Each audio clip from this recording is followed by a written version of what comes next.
Bakunzi mukomeje gukurikirana ibiganiro bica kuri iyi channel ya Dusome Bibiliya Yera mu Kirundi. Ndabaramukije mvuga nti amahoro y'Imana abane namwe, mwe mwese mudukurikirana muri mu gihugu cy'u Burundi, mwe mwese mudukurikirana muri mu gihugu cy'u Rwanda, mwe mwese mudukurikirana muri mu gihugu cya Tanzania, muri Kenya. Abantu mwese maze kutwereka ko mudukurikirana muri mu bihugu bitandukanye, mvuge nti amahoro y'Imana abane namwe. Shimire kandi we twatanguranye uhereye igihe ntangura gusoma Bibiliya Yera mpereye mu gitabo cy'itanguriro igice ca mbere, kikaba ari igitabo ca Mose ca mbere citwa Itanguriro, nkaja ku gitabo ca Mose ca kabiri citwa Kuvayo. Ico naco nkaba ndakirangije tukiri kumwe namwe.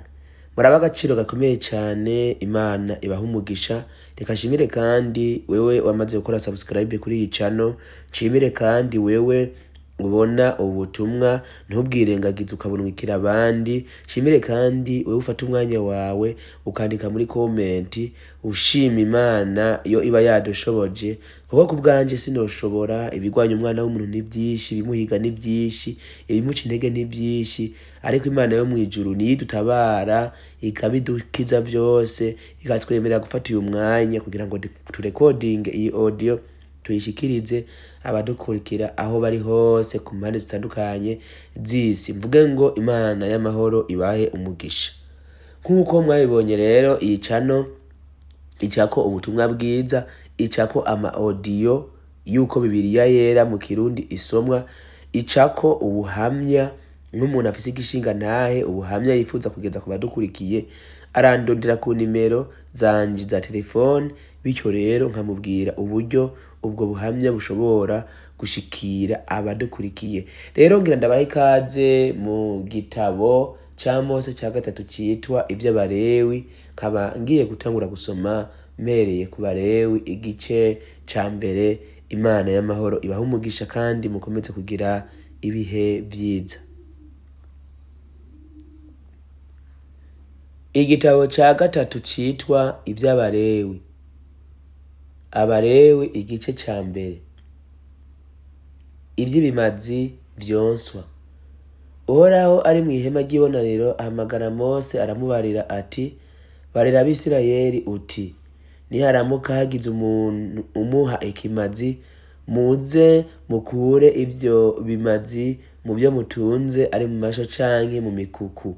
Ikimazi c'umuntu co konswa nicaba ari ico mu busho, adatange imasa itagira agasembwa, ayitangire ku muryango w'ihema ry'ibonaniro kugira ngo yemegwe imbere yanje. Maze arambike ikiganza mu ruhanga rw'ico kimazi co konswa, niho kizokwemerwa kumubera impongano. Aheze akererere iyo masa imbere yanje, bene Aroni abaherezi bazane amaraso yayo bayahereze, bayamijagire impande zose ku gicaniro co ku muryango w'ihema ry'ibonaniro. Aheze abage ico kimazi co konswa, akijanjagure agishire mu bikenye vyaco. Bene Aroni abaherezi bashire umuriro kuri ico gicaniro, bawurunde kw'inkwi.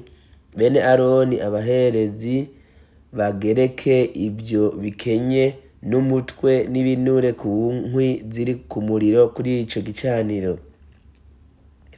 Ariko amara yayo n'ibikenye vyayo vy'amaguru abanze abironge mu mazi, maze umuherezi avyosereze vyose ku gicaniro bibe ikimazi coshejwe, ikimazi gitongowe n'umuriro umubabwe umotera neza.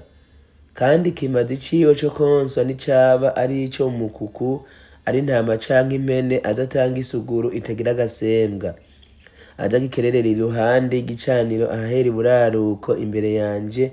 Bene Aroni abaherezi bamijigira amaraso yaco ku gicaniro impande zose, ayijanjagure ayishire mu bikenye vyayo, ashireko n'umutwe wayo n'ibinure vyayo. Umuherezi aheze abigereke ku nkwi ziri ku muriro kuri ico gicaniro.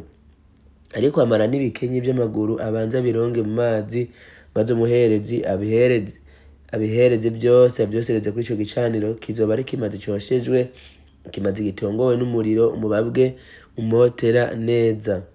Kandi ikimazi ciwe cyo konswa azompa n'icaba ari inyoni, adatange intunguru canke ivyana vy'inuma. Umuherezi adakizane ku gicaniro, akinuse umutwe awosereze ku gicaniro, amaraso yaco aminukire ku gicaniro ku ruhande rwaco rumwe, agikureko agatorero kaco n'amoya yaco, abiterere hambavu y'igicaniro ahahera iburasirazuba ku gikuburiro c'umunyota. Aheze afate amababa yaco agitanye ariko ntacahukanye, maze uwo muherezi acosereze ku gicaniro akigeretse ku nkwi ziri ku muriro. Kizoba ari ikimazi coshejwe, ikimazi gitongowe n'umuriro umubabwe umotera neza.